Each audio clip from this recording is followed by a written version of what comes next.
usually don't use the hoodie I'm actually wearing when I try and do this, and it's easier.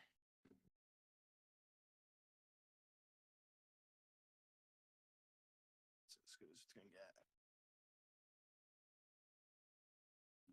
Did I sound all right? Yep. Cool. Let's get a tweet going.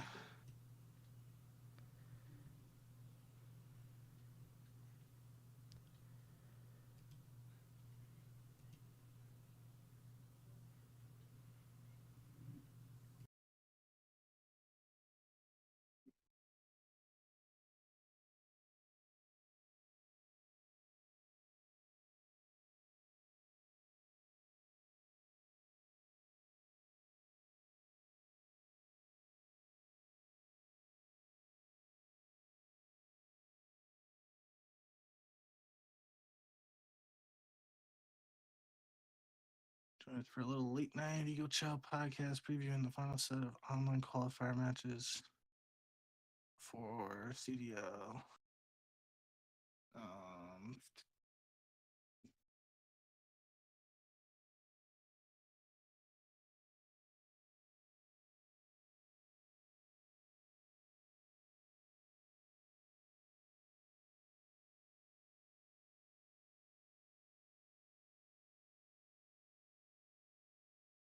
Yeah, I'm too lazy to look for a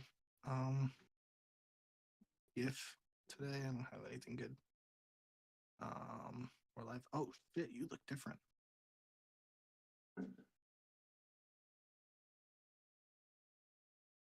Oh. Ooh, I mean it's definitely way brighter. What do you I mean, this is what I used to use.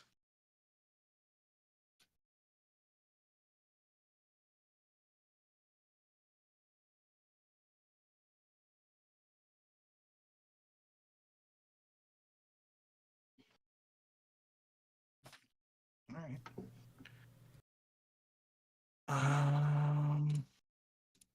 YouTube. Gotta wait for the delay now. Uh-oh. I think I might have to turn you up. What? Uh-oh. I don't hear you at all on the YouTube stream. All right.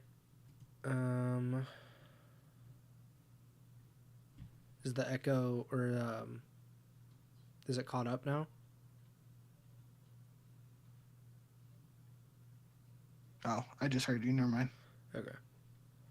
Does it sound all right? Yeah, it sounds fine. Okay. I was like, it's showing up on the meter stuff, so It must have been like something like I saw your mouth moving and I didn't hear anything, and I was like, "That's weird." Oh yeah, because sometimes I'll mute my mic for OBS. Like, I don't know, it's just a habit that I have. Like when I'm not talking. Let me do the tweet. You'll give me the final set of online qualifier matches for CDL post. Twitch. YouTube.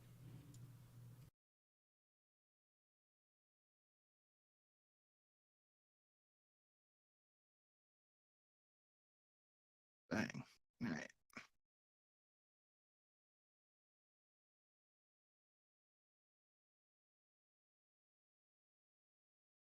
Okay. Yeah. I'll put it in here.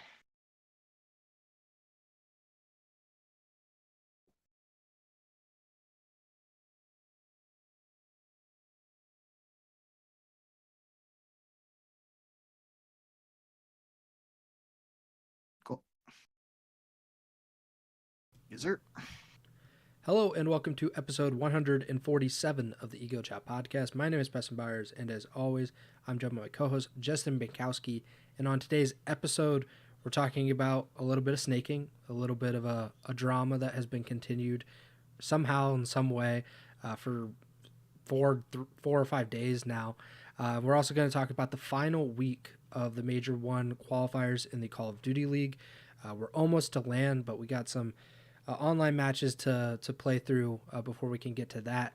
But before we get to any of those topics, how are you doing, Bink? I'm doing all right. Had a pretty long stream before this, playing some League of Legends. It was pretty tilting, so I'm ready for a break. Step away from that and talk some COD. We got some decent stuff to talk about. Um, so yeah, let's get into it. So one of the first things that we should probably talk about is season 2 of Black Ops 6. It is coming January 28th, which I believe is next Monday. And that will Yep. bring with it 5 multiplayer maps, 6 plus new weapons, and some other stuff that really doesn't concern us necessarily. The thing that you mentioned to me before the show was the fact that Grind, a map from Black Ops 2, is a part of this new season.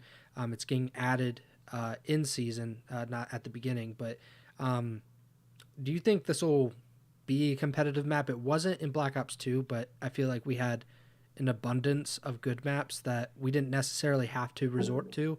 And I don't think in Black Ops 2 any, because I'm pretty sure that was a DLC. So I don't think that was a part of like the COD scene back then. Like they really didn't mess with DLC maps. So do you think it could be a competitive map now?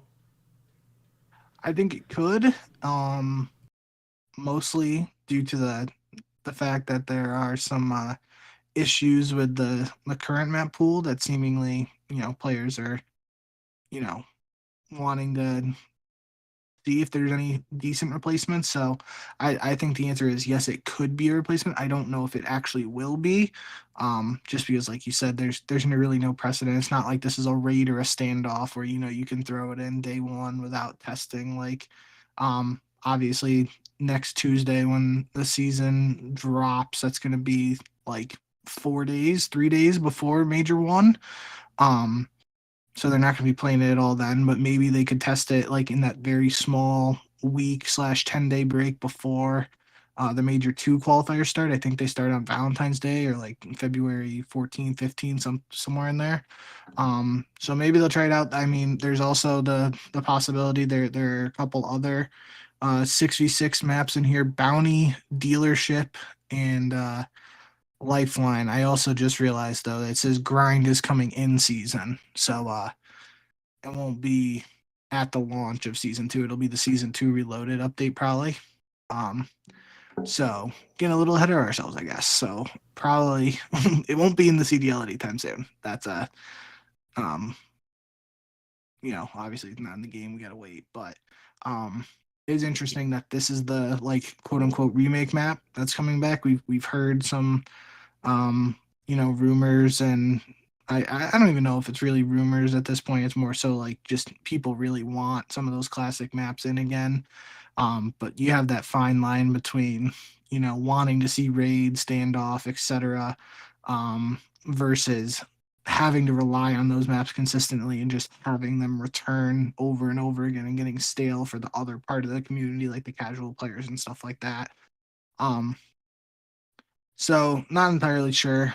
Uh, Even when Grind is officially added, if it will become a part of the map pool, it could very well be tested. But there really isn't a precedent for it being a competitive map for it to just automatically be thrown in. But if there's like issues, like we talked very briefly last episode about like that spawn where I think it was Mac literally saw Lucky spawn right in front of him on Skyline. Like if that starts happening more, some of the pros will probably be on board with trying to find a hardpoint map to replace Skyline. So one of these new maps from season 2, we got Bounty, Dealership, and Lifeline is 6v6 maps coming at the start. It looks like, and then Bullet and Grind would be in season. Lifeline is listed as 6v6 and 2v2, so that makes me think it's a pretty small map. It kind of looks like the hijacked boat.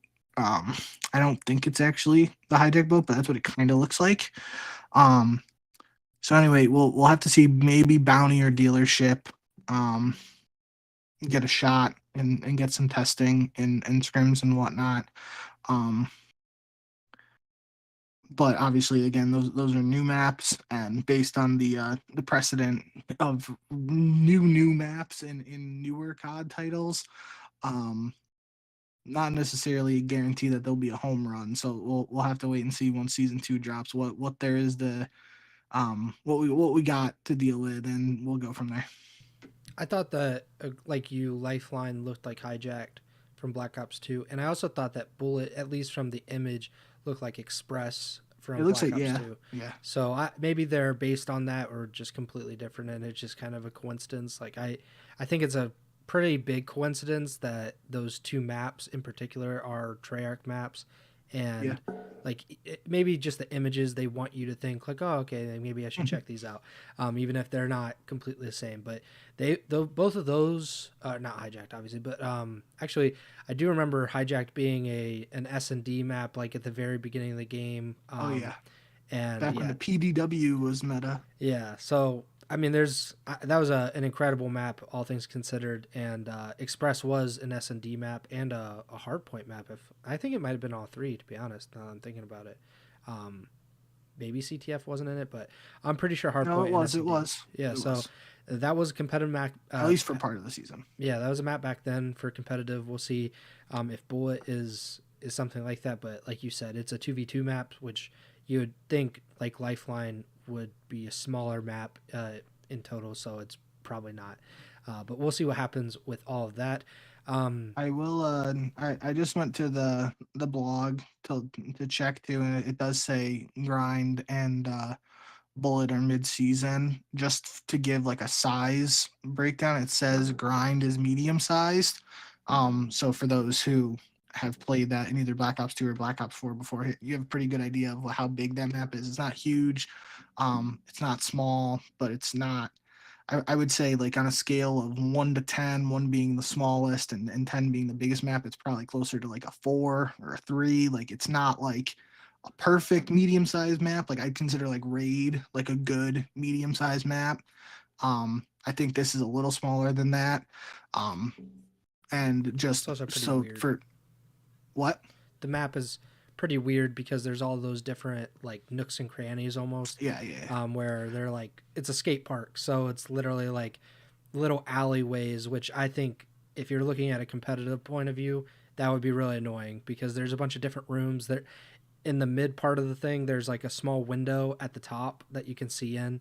I think that would probably cause a bit of issues, but that's beside the point, I guess. But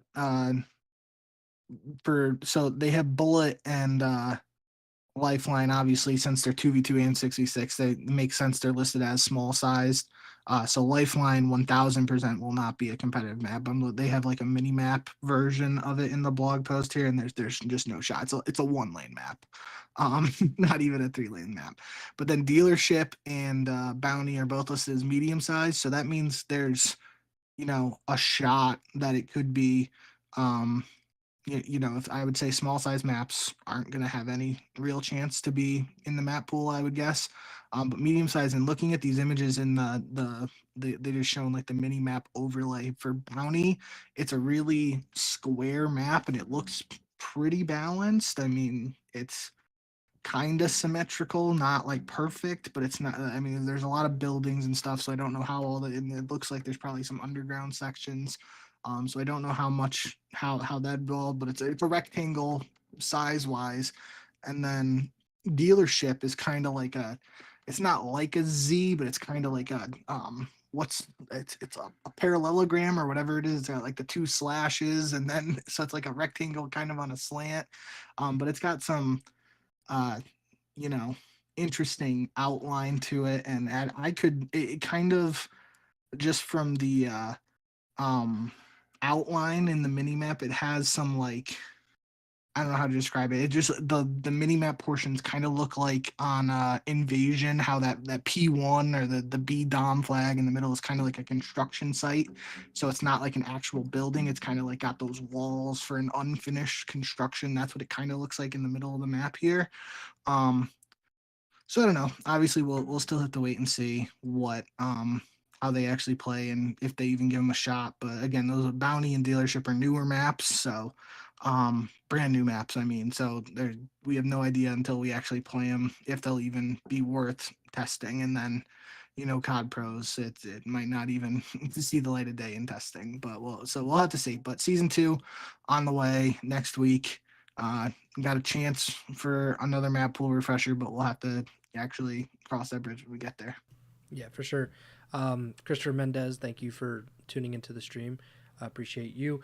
The other thing that I really wanted to talk about was the snaking stuff, because we talked about it a little bit on the Sunday show after the matches. And it's kind of like developed into its own storyline as the week has gone on, because people are trying to now bring evidence forward to say that Dashi was in fact not snaking during their match over the weekend. I mean, but then you have Scrap on the other hand saying, I think his exact words were, just because 10,000 people who don't play the game say it's not snaking doesn't mean that it's not snaking, kind of. And I get his point of view. I get Dashi's point of view. One thing I think that we should all keep in mind is, like, it just doesn't matter. Didn't the ban already happen? So the punishment, and we were talking about, I think, a little bit on Sunday about this. The punishment ended up being that OpTic had a 1-day scrim ban. So basically they blacklisted them for a day. Like, how much that really affects you, it's remains to be seen. But I'm pretty sure the punishment has already happened. I think the blacklist, was something that they did earlier this week, if I'm not mistaken.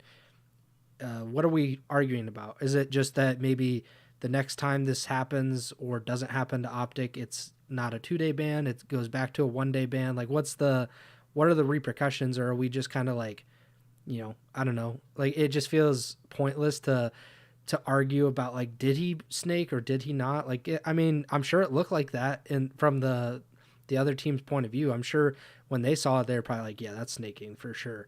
I don't know if you have any other thoughts on this kind of controversy that has pretty much been looped into every, like, current and former pro player has decided to weigh in on the topic.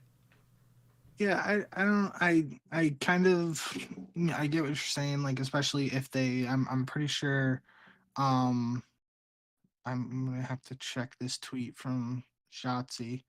um I think all he did say was that they did get banned, but I'm not 100% sure if it did happen or not, but I would assume it's already happened and done and over with, so it is what it is. um but I do think that's just, we kind of touched on this last episode. I think it's the bigger conversation around how to properly police this or attempt to police this, and that's always, whether it's snaking or, in other games where you couldn't tell what attachment people had on guns because it didn't, like, list them in the kill cam or stuff like that. um just all these, like, unofficial rules for stuff that aren't officially banned by the CDL and the in-game rules, how you can properly police them and, effectively hold people accountable to GAs, however you want to phrase it. That's always going to be a question, and I think that's the bigger thing um, around this. It's not necessarily, I think it's a bigger deal because it is dashing, it is OpTic. So naturally, a lot of Greenwall fans are going to come to his defense, whether it is snaking or isn't. Like, Greenwall players are obviously going to say, "Oh no, he didn't snake," like blah blah. And I do think there's a different conversation to be had about how much that one snaking actually had an impact on the map. Because if I remember correctly, OpTic, it wasn't like a 250, 249 hard point on Skyline where, and that was like a kill, and I don't even know if he got a kill. It happened in the middle of the map, probably like the second rotation of hard points. So not even sure how much it actually had an impact on the game. But like you bring up the example, pretty frequently, like round 11, game 5, round 11 COD champs, like, you show somebody's POV of them snaking multiple times to get that kill and that, 500,000 or whatever check. um that's, a different scenario. So I think that's what this whole drama, dilemma, however you want to phrase it, the bigger conversation around it is just like making sure we stay consistent. If the ban for a first time offense is going to be 1 day of scrims, whether you're OpTic or Vegas Falcons, if X amount of pros are convinced you were snaking, then it's just you're gonna deal with that 1 day ban. And now we'll have to see. Maybe something happens again. Um, moving forward, now we know Sib and Dashi have, you know, are guilty for how it sounds dramatic, but they've been caught snaking. Um, and as far as we know, they've both been given the 1 day ban. So now what happens going forward if someone on C9 or Sib or someone on OpTic or Dashi gets caught snaking again? Is it a 3 day ban? Is it a 2 day ban from scrims? Like what do we do? And just staying consistent with that and try. I mean, because at the end of the day, they just, you know, it's snaking or all this stuff is never going to be completely out of the game until, you know, the developers just make it impossible, which isn't going to happen. Or, you know, in terms of breaking GAs on gun attachments and stuff, until the GAs become official rules, like that's going to be hard to police. So there's all these, you know, fine lines and whatnot that just make it super difficult. But doing the best that the pros can to try and be fair. Like I said, whether it's OpTic or Vegas Falcons doing this, um, they want to. I mean, everybody, fans and pros and coaches alike, they want it to be uniform and have, you know, the punishment fit the crime. And whether whoever it is doing it, if you say X person snaked, found enough people agree that it's a snake, then you hit him with that 1 day scrim ban, and then second offense, you go from there. Um, I do think it is kind of interesting, like you said, that this is drawn out as long as it has. Um, but like I said, I do think a big factor in that is the fact that it was Dashi and was the OpTic. So I did think, for what it's worth too, I obviously haven't been playing a ton of Black Ops 6 outside of zombies. I haven't played any ranked, so I haven't really um like seen the animation firsthand or snaked a ton myself on like some of those maps and whatnot. I did think it was kind of interesting though that Scrap said the clip that JP tweeted like looked worse. It did kind of like, there was like, I don't think speed burst is the right word, but there was kind of like a just like a little weird bit of movement before. It wasn't as much as a quick up down sort of thing. It was kind of like um you know, kind of like a ledge slide or something like that. It looked like to me like the same sort of animation you would get if you were doing that before he went into the quote unquote snake.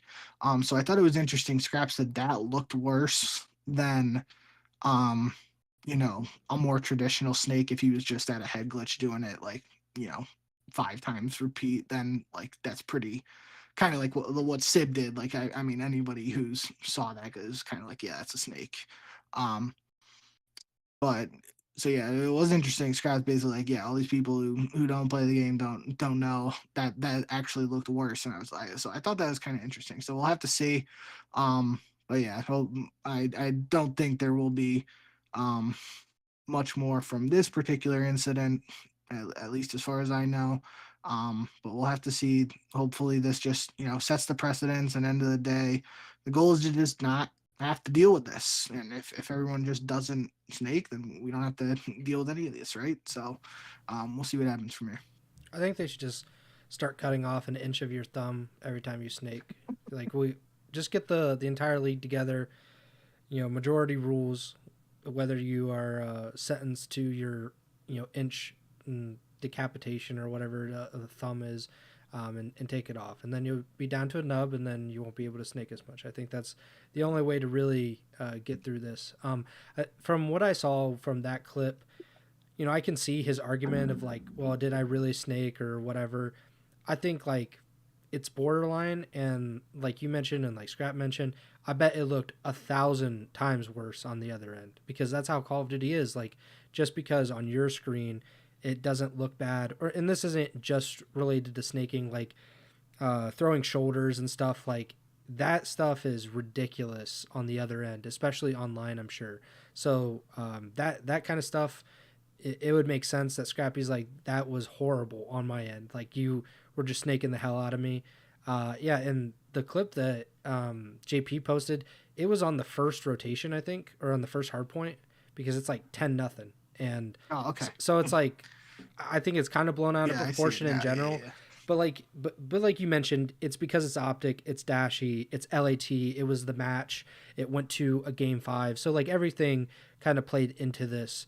If it was a 3-0 sweep, either way, I don't think people really care all that much. Um, but yeah, it's all kind of silly. My favorite tweet from this incident was a reply to JP by Illy. He said, "That's clean, but very, very dirty." So Yeah. that's a good way to put it. Yeah, so we'll see if anything comes of it or anything more. It seems like snaking or some kind of drama around it pops up like every month or so, like every major cycle. It feels like there's something, but I don't think anything will be done. So it doesn't feel like we should care all that much. My favorite tweet was more, it's more a thread, but TJ, who obviously played with Dashy on OpTic back in the Black Ops 4 season there when it was 5v5. Dashy replied to the JP tweet saying dirty player, and then at season 0914, who has a like blank Twitter Avi profile picture, replies to TJ saying dirty player with "you're a fat player" with the wrong "your." And then Dashy replies with 5 laughing emojis to that guy. And TJ goes, LMAO, you couldn't tweet that on main, had to use the burner. I'm crying. So I just thought that was, obviously, I don't think that's actually Dashy's burner, or I mean, maybe Dashy has burner, maybe he doesn't. I don't know. But I just thought that was a funny interaction nonetheless. Let's get into these matches. So we have a bunch of qualifying matches. The final qualifying matches of Major 1. And like I mentioned on the last episode of the podcast, these matches, while they are online and they're just kind of run-of-the-mill qualifiers, these are obviously the most important matches that we've had to this point in the season because they directly dictate what Major 1 will look like in terms of who gets into the winner's bracket, who gets in the loser's bracket, and the seeding. There's a lot of seeding implications going on this weekend in these qualifier matches. And let's start with a team that really kind of needs a win, and that's the Vancouver Surge. They play on Friday, January 24th in the opener against the Carolina Royal Ravens, who are coming in off of their first loss. You mentioned on the last episode how and I think you said that Nameless had said this, was that their hard point had looked a little lackluster recently, and that had been kind of an issue. Obviously, they get second at the minor. They lose to, I believe it was the Boston Breach. They lose to Snoopy in the revenge match. And now they're, not really in danger of going into the losers bracket, I don't think. But certainly not having momentum, not having kind of the wind at your back, so to speak, does seem like a pretty valid concern for these Royal Ravens. And then Vancouver on the other side would really benefit from a win here. Who do you have with Carolina and Vancouver?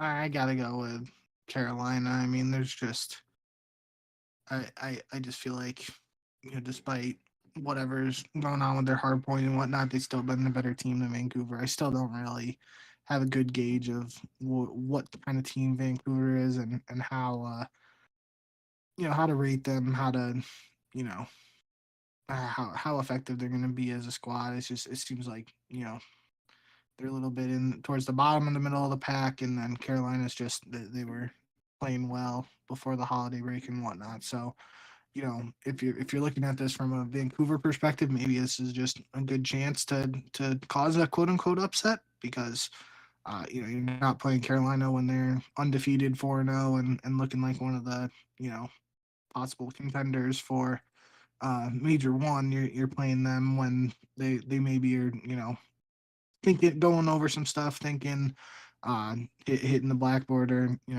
just hitting the VOD, trying to figure out what they were doing wrong and stuff. So it might be a good opportunity for Vancouver to catch them slipping, or catch them just not at their best right now. It's certainly, you can't say they're at their best just based on what we've seen this year. But I still think Carolina's been the better team this year in the small sample size. So give me the Royal Ravens. Yeah, I'll go with Carolina as well. I should mention real quick that 5 teams have already qualified for the winners bracket at Major 1. So no matter the results of this weekend, these 5 teams will start in the winners bracket. The Toronto Ultra, who are the only undefeated team remaining heading into this weekend, they only have 1 match. So, as likely as it can get to finish this Major 1 qualifiers with a 7-0 record. Then you have OpTic Texas, LA Thieves, Carolina, and Boston. Those are the 5 teams that have already clinched a winner's bracket spot. Of course, the seeding is still to be determined. We'll see if any of that changes. And so that means we also have 7 teams competing for. Vegas is out basically, like for sure. So we have 6 teams competing for 3 winner bracket spots, and most of these teams, or I think half of these teams, have 2 matches this weekend. So a lot of movement can happen in that bottom 7 or so. Vancouver's one of them. They're 2-3 right now. They're tied for 6th. So if they win out, they get in, and they're good. It just is going to be an uphill battle to get there for sure for Vancouver. We'll talk about it in a little bit here, but there's one match in particular coming up that I think is going to determine who will or won't. Actually, no, it's not fair to say. But there's a match here coming up between 2 teams that it could implicate which one starts in winners bracket and which one doesn't. Next up, we have Miami and LAT. Not a match that you would really think a ton about, but LAT is at their most vulnerable at this moment. And that's not saying much because they were not showing any vulnerabilities before the Christmas break. But they're coming in off of that minor loss that we talked about a few weeks ago. Then they lose to OpTic this past weekend. There's all the talk about Scrappy and then all the snaking stuff that we just discussed. But LAT has not been at their best these last 2 weekends. And again, they're not in danger of falling out of that top 8 and starting in the losers bracket by any means. But I feel like momentum is a big thing in Call of Duty, and LAT does not have the momentum right now. Miami, on the other hand, does need to keep picking up wins. They're very much in the same position as Vancouver, where another win would go a very, very long way for them. That being said, I'm going to go with the LA Thieves. Yeah, I think it's similar, description-wise to just that Carolina-Vancouver match before this. It's like, Miami isn't playing this LA Thieves team at their strongest. You might be able to look at this as a decent opportunity to cause an upset, but despite whatever's been going on with LA Thieves and the loss to OpTic, still think highly of this team, and they should be able to handle a team like Miami that really hasn't shown us that they are capable of taking down a team like LA Thieves. So who knows? Maybe again, I say it all the time. Super Saiyan Real, he shows up, they got a shot. But even when he does show up, sometimes it's not enough. So I'm just give me LA Thieves here. Last match on Friday is the Boston Breach versus Atlanta FaZe, which is honestly just a banger of a match with how Boston has played this season, how Atlanta played for the first 2 weeks of the season, and they've looked a lot better these last 2 weekends.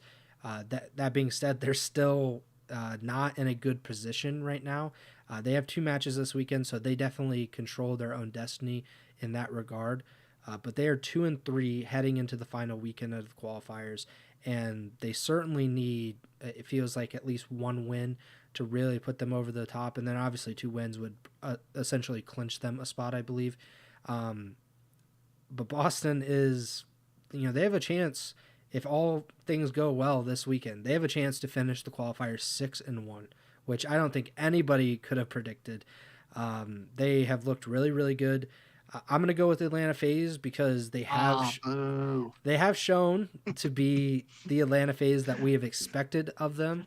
But the Boston Breach have been, everything and more so far this season.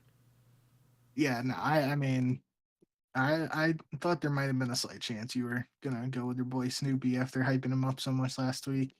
But no, yeah, you got to give me Atlanta FaZe here, obviously. It's awesome what Boston's been able to do early on.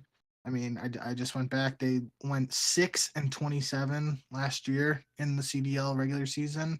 Um, so literally, like you said, they got a shot to go 6-1. They play two very tough teams this week in qualifiers, so I don't expect them to end with 6 wins. But let's just say they do end with 6 wins, they would match their total wins from last year uh, in the first set of qualifiers this year. So, and I think I kind of chuckled earlier when you were going over the teams that are like already locked into winners bracket, and you were like, it doesn't know, we don't know what the seeds are yet, but these teams are in the winners bracket. And you say Boston Breach, and I'm like, wow. I mean, you couldn't even say that at any point last year. They came in last in every LAN outside of the Esports World Cup, right? So, um, if you're a Boston Breach fan, you got to be happy with what you've seen so far. But this is a test this week. Obviously, happy, got to be happy you're in winners bracket, and you don't have to face the dreaded one series and go home, especially flying for the guys in the U.S. flying across across the pond or whatever it is, flying to Europe here. So jet lag and all that stuff's gonna be happening, and um, that's a long flight to just go over and play one series and then have it be all done and over with, and just become a tourist for the next couple days after that. So, um, yeah, this is going to be a tough week for Boston, but it's a good test for them, and it should, at the end of this set of qualifiers, we should have a better idea, I think, of what this Boston team is truly capable of. So I'm excited for that aspect of these qualifiers here. And Boston has kind of met the challenge every single step of the way so far this season. They have lost before, I believe, once in the qualifiers, once in the minor, but they've been really competitive against every team they played. They've beaten OpTic. They've beaten some really good teams, Carolina last weekend as well. So I think, like you said, this is a good test. And if Boston, again, like, let's say they beat FaZe, then that's a huge win. Like, are we thinking that Boston is like a legitimate, not like a championship contender, because we have to see a little bit more, but like they're like probably a solid champs team at that point is what I would be thinking. Granted, there's a lot of season to be played, but a win against FaZe with, coupled with wins over OpTic and Carolina would prove the Boston Breach and the Snoopy project, I guess, as kind of a correct one at this point, which I will take my victory lap very happily. Next up, we have the we have the Saturday, January 25th matches, starting with Vancouver and Minnesota. These two teams really need to win. I think this could decide the fate of one of these teams and put them in the losers bracket, unfortunately, because Minnesota right now, they only have this match this weekend. So they are 2-4. They are on a 4-match losing streak after starting the qualifiers 2-0. So they finished, really strong, or started really strong, and they have just kind of fallen off a cliff a little bit recently, at least in the qualifying matches, because they did look decent in the minor, of course, and it just really hasn't translated to these specific matches. But they're going to need to win this. I don't know exactly. Maybe they could get in. I don't know. Like, if Miami, Vancouver, and Atlanta, or one of them finishes 2-5, I'm not sure what the tiebreaker would turn out to be, or if LAG or C9 tiebreak. But like, that's a lot of hoping and a lot of wishing, and I just don't think that they're gonna get in on the tiebreakers. So they're gonna really need a win here, almost guaranteed. Vancouver, like we mentioned, they are 2-3, so they have 2 matches, one on Friday, one on Saturday. They definitely need at least one win to kind of get them into the winners bracket. I'm going to go with Vancouver. I don't think that there's a gigantic difference between these teams. I think they're both pretty. Both have flaws, I would say, and I think it's probably just going to come down to who makes the fewest mistakes. And I'm going to think it's Vancouver for whatever reason. Yeah, no, definitely happy to have you pick Vancouver and switch it up a little, even if it turns out to be a bad pick for me. I'm going to go Minnesota. This is the match I was talking about earlier, though. Like, assuming Vancouver loses to Carolina, which I guess you can't really assume that as a guarantee.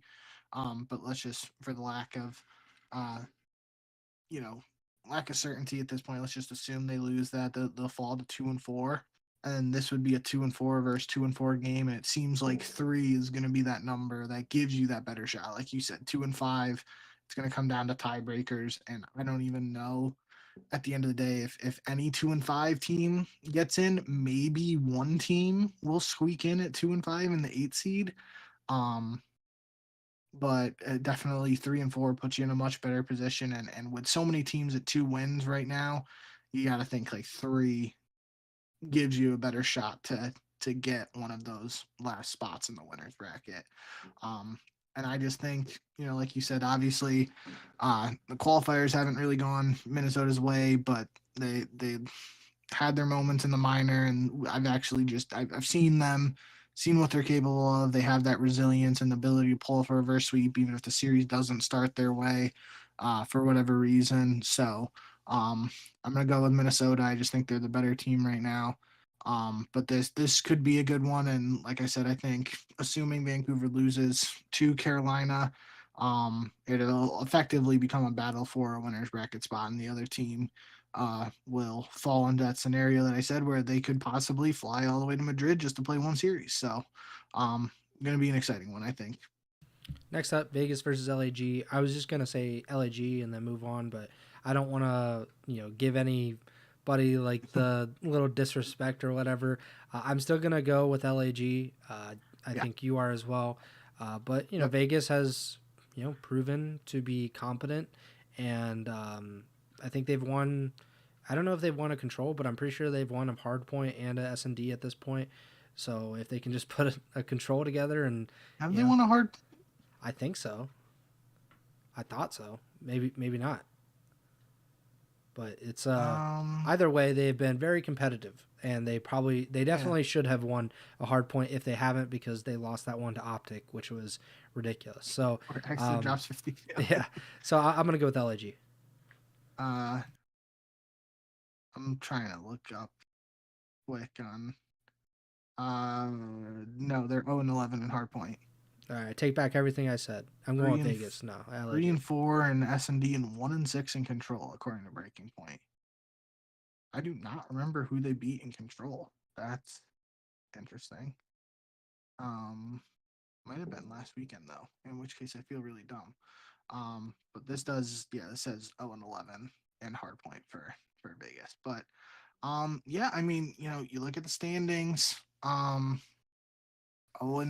whatever Vegas is now, 0-6 versus 1-5. Like, you take the names out of it, just looking at the standings, like, this is one of those chances that it could be a winnable match for Vegas if they are really able to put some stuff together and take advantage of the slow start for Gentlemates. But end of the day, I just think this Gentlemate squad is really, I don't want to say they're about to turn a corner, but I think they're at least on the verge of showing a better showing than what we saw necessarily in the first couple weeks. I highlighted it last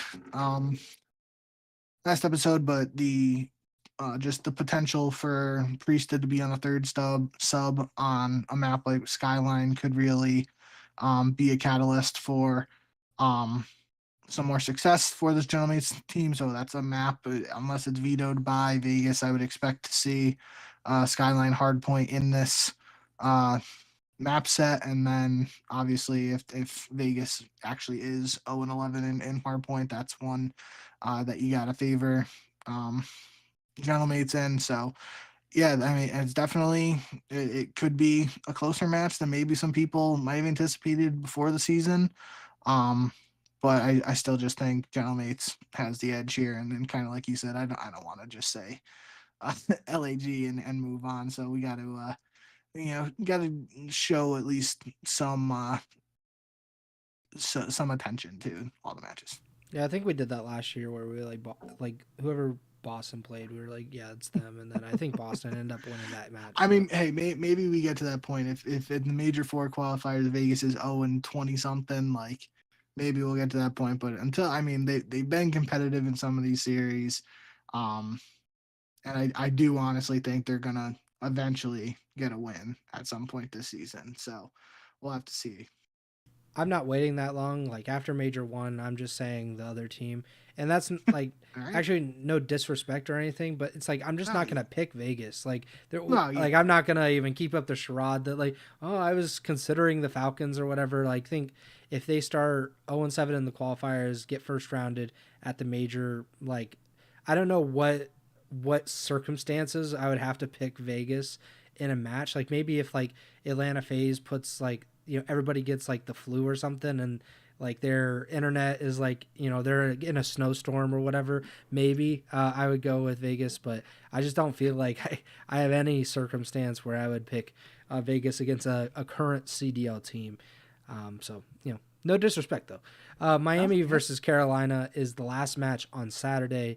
We'll see what Carolina does in their first match. Miami also plays a really tough schedule this week against LAT and then Carolina. Not the week necessarily or the schedule that you would want when you really need at least one win to get into the winners bracket. I'm going to go with the Royal Ravens. I think you are as well. But I think this has a potential to be a pretty big upset. Miami has they're kind of frisky. I wouldn't say that they're I just think they're a middle of the pack team, and Carolina has not proven to be so untouchable that they can't lose this kind of match. Sure. No, I think that's fair. I'm gonna go with Carolina, like you said, but yeah, this is one. You look at it from a record perspective, like you said, Miami uh, plays that opening match against LAT. Again, we don't want to assume, um, it's a guarantee, but let's just assume they lose to LAT. That put them at 2-4, and then they're in that scenario again where they gotta try and get that third win. Um, and technically, it'll be against a team in Carolina who is one of those teams you said that's already in winners bracket.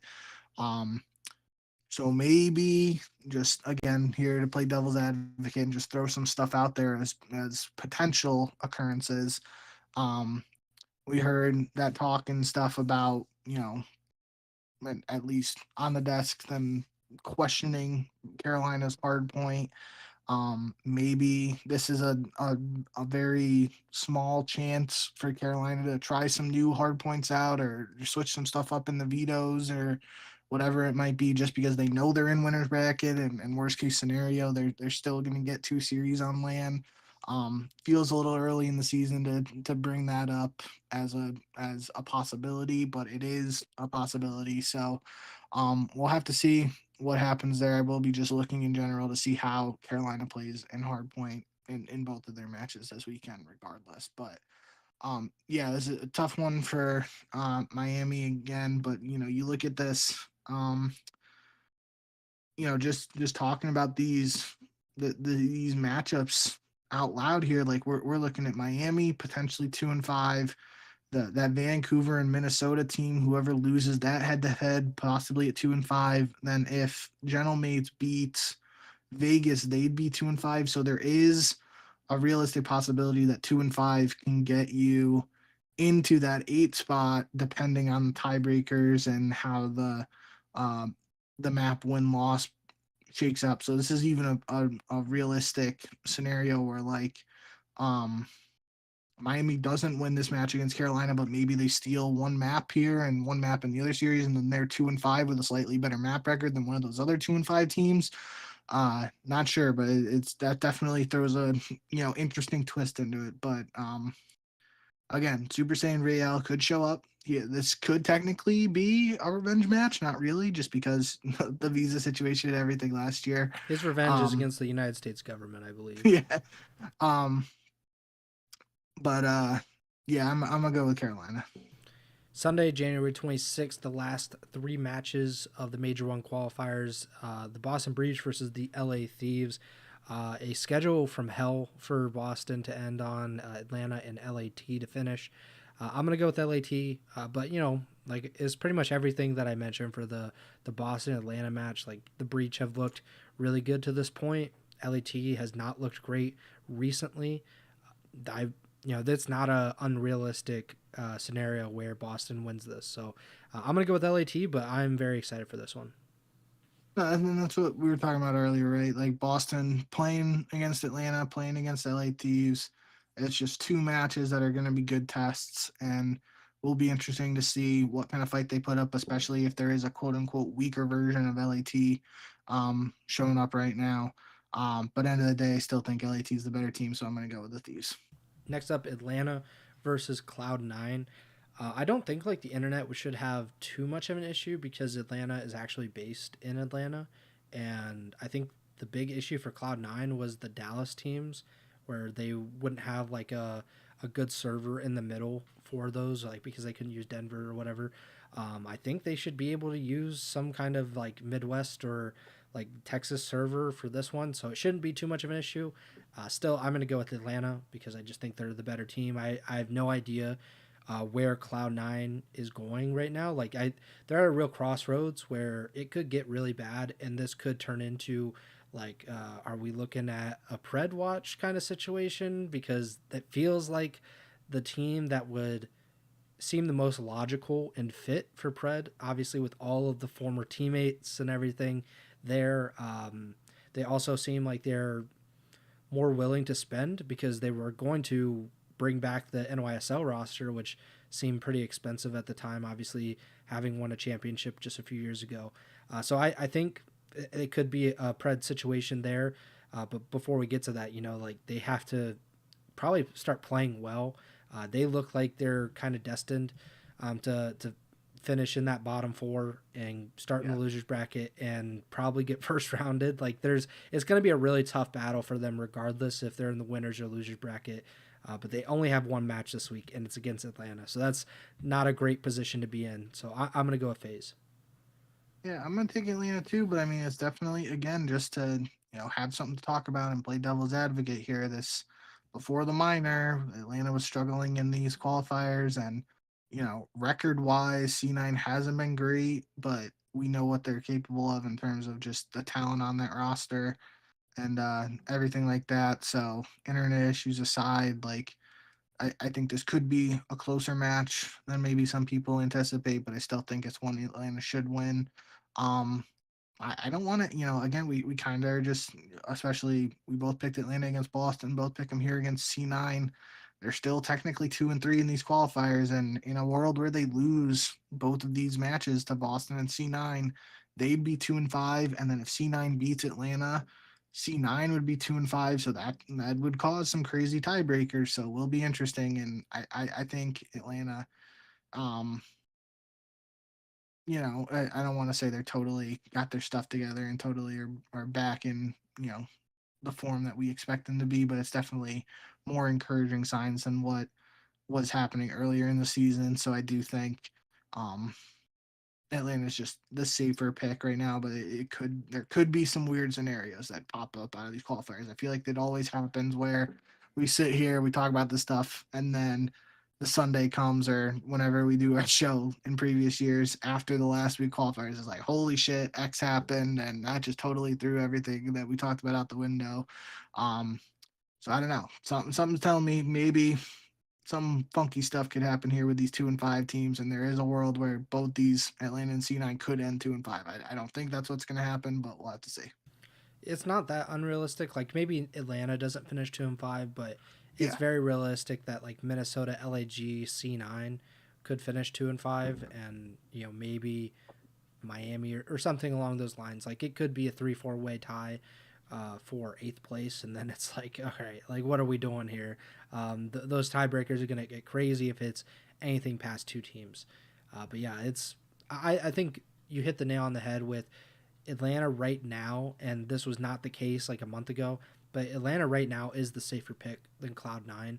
C9 is they're 8-16 in map count so far this season, so they have the second worst map count in the league. Obviously, they're 1-5 in the matches. They looked, I think, better in the minor if I'm not mistaken. I'm kind of like losing my marbles, I guess, right now. I can't really even think of the minor and everything that went on there, but they just haven't looked good and not nearly to the level that we thought a team like this with the players like this could get to. And yeah, I just kind of am already looking ahead, but maybe they aren't, and maybe they come to play this weekend and maybe they force a weird tiebreaker and somehow sneak into the winners bracket, because that's actually the only way they can get into the winners bracket now. Is kind of a team a tiebreaker with a bunch of teams, and I don't know exactly who they'd have to tie with to get in, but they can only get to 2 and 5, and it's just not a realistic or likely scenario for them. And they're even, I mean, Cloud9's 8 and 16 map count according to the standings from the CDL posted. So even in a world where Cloud9's 3 O's Atlanta FaZe, it'd be 2 and 5 with an 11 and 16 map count. And 11 and 16 is Minnesota's current map count. So that means they would have to get swept by Vancouver to not have more map wins. Vancouver is 11 and 12, so that would mean Vancouver can't win a single map this weekend. Miami is 12 and 11 map count, so they already have an edge there in just like the single map count. So yeah, I mean it's really not looking good for Cloud9's winner bracket chances right now. Yeah, and their only other win right now is over Minnesota, so they kind of need Minnesota to lose to kind of, because then they would have the edge in that. Like, it's just a bunch of BS that probably won't end up happening, but I think it's probably important to at least note before we get into this. Toronto versus OpTic is the final match on Sunday, January 26th. Yeah, they decided after last week where they're like, yeah, OpTic LAT, that's second to last. We don't need that match to go on as the final match. They're deciding to finish off with a potential first place matchup here. Because Toronto is in first, they are 6-0. OpTic is 5-1 heading into this. So like those records will not change until they meet. It just kind of depends on like what happens with LAT, what happens with Carolina and Boston, because those teams realistically could get to 6-1, and then who knows what tiebreakers could happen at the top. But if Toronto wins, they will be the number 1 seed for Major 1, as they'll be the only undefeated team. OpTic, if they win, they have a very good shot, especially with a win over Toronto. But we'll see. It's just a very interesting matchup regardless, because if you look at the qualifiers, these two teams have the longest win streaks in the qualifiers as well. Obviously, Toronto has won all 6. OpTic lost their first match of the season to the Boston Breach and have won 5 straight since. And they, these are two of the top teams in terms of map count as well. So a lot of things pointing toward an incredible match. I'm going to go with OpTic. I think it's a pretty close matchup regardless. Toronto has looked, it's a hard point, right? Like hardpoint has been their their mode to this point. Obviously OpTic historically has been a good respawn team. We'll see how that holds up. And Hook had a very, very good weekend last weekend. And that helped OpTic tremendously to get I believe a 2-0 weekend. So I'm going to go with OpTic, and I think they'll get to 6-1 and knock Toronto down to 6-1. All right. I guess we got a couple different, so that's good. But yeah, I'm gonna go with Toronto. I think they've been a cut above really so far. I've gassed them up a little bit too much now at this point, really, and for how early in the season it is. But especially, we've noted their success in search and destroy early on, and how important that is. Obviously, OpTic showed some ice just this past week of qualifiers with their comeback win there in Game 5 over LAT. So I'm excited to see how the search and destroys go down in this matchup, and I think that could be a deciding factor if OpTic is able to steal one of the searches. Obviously, if they stole both searches, then you're winning the series 3-2. But I do so game 2, my eyes will definitely be on it. If OpTic is really competitive in that search, they could have a good shot to come away with the victory here. But I'm gonna go with Toronto. It is a little weird that technically this is the Toronto major for Major 1, even though it is in Madrid. So can you consider it their home major? Like their home major would be in Toronto, but I know Champs is in Toronto this year. But it's I don't know how I would actually classify that for Toronto. Yeah, it's like a technically thing, but then it's really the Heretics home major, even though I believe they're also having a home major in Florida. So like the Heretics are going to be the home team, I would imagine, here, and maybe Toronto will be like second or third. I think OpTic will probably be second, and then Toronto Yeah. will be third because they have the Madrid ties and stuff. But like Heretics are going to be just incredibly over with the fan base. Yeah, so that is. I mean, hey, that's in terms of thinking about it from that perspective. I hope Miami's able to pull something off this weekend. Obviously, we went over their matches and we both didn't pick them, but maybe they pull off an upset. And just because we've talked about it before, like the quote unquote home team, you don't want to be in that position where you only get to play one match and it's a loser Yeah. bracket match and you lose, you're done. So, um, especially for the first of European CDL event in 5 years now, I think. Might might be interesting to see more of Miami than just one series, but hey, we can we'll figure that out by the end of this weekend if we get that or not, and we'll have to see what happens. But end of the day, yeah, I mean Toronto does have a couple EU players, and at this point, some longtime EU players, really in the grand scheme of things, and Insight and Kleenex. So, they'll be fan favorites regardless of whether you count this as a home series or home major or not for Toronto. But back to this particular qualifier to wrap it up before we get to the major in Spain, I am excited for Toronto versus OpTic. Do think that game two search could have a major, just how it plays out. Keep an eye on that to see if that plays a major role in the outcome of the series. But give me Toronto here. Yeah, it's going to be a great match. It feels like a great weekend for this. I have a hard time getting into like the first 2 weeks of qualifiers because it feels like everybody's just kind of feeling each other out and it doesn't feel like important at all. But these matches do feel important, especially like we've mentioned many times. But for this particular major, the fact that you have to travel so long and so far to get there, that feels like it makes it even more important to do well in these qualifiers and to not start in the loser bracket. And like if I'm rooting for one result this weekend and it's just Miami to not finish in the losers bracket. Like I just want them to have two matches at the very least in their home country just to see the crowd. And I think that would be a really cool experience. I think that's what competitive Call of Duty needs because we haven't had a European CDL event since London, I believe, in 2020. So it's been almost 5 years since that's happened. I think it kind of sucks that we haven't seen a bunch of advertisement for how crazy this crowd is likely going to be, and how different it's going to be from normal American events or North American events with Toronto. But I think it's going to be a lot of fun. But we just have, I guess, one more weekend to get through before we can really enjoy that. The Pick'em so far this season, you are 29-15 on the season, and I am 25-19.